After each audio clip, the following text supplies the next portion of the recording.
حديث أبي هريرة وحا النبي صلى الله عليه وسلم مركو شيغي إني ملائكته الروح ذا مؤمن كسي قلبينيسو سي سقوتينيسو وحولي حتى يأتون به أرواح المؤمنين سيدا نفتي سلوسي وضو نفتي مؤمنين تي هوري قد انتبه اللوغيني فله أشد فرحا به من أهل الغائب بغائبهم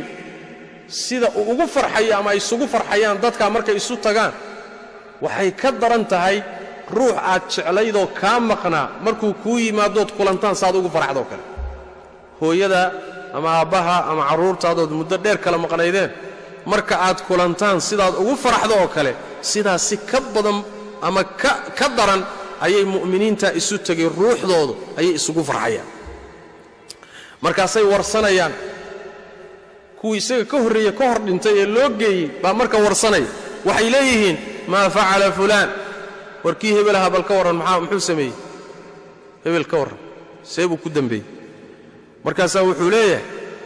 qolo kale la oran qola wax weydiinaysa isagii markii loo keeno qolaa warsanaysa war hebel ka waran iyagii baa isla hadlayo qolo kale waxay leeyihiin dacuuhu yastariix war ninka daayibal horta hanastee war daayibal horta hayarstee fa innahu kaana fii ghammi dunya war ninkan hadduu adduunyadii ka yimi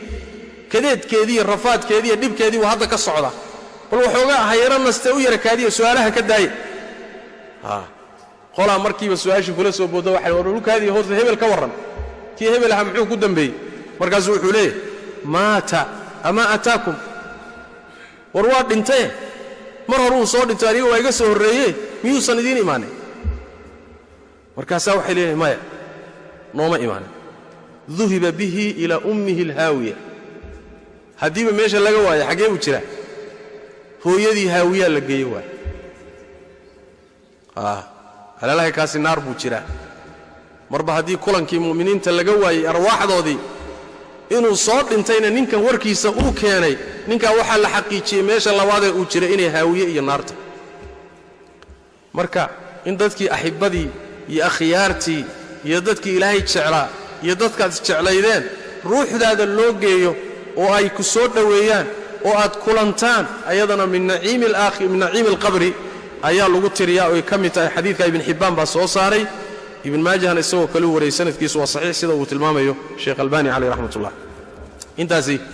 waxaan dhigi karnaa waa naciimka qabriga nicmooyinka qabriga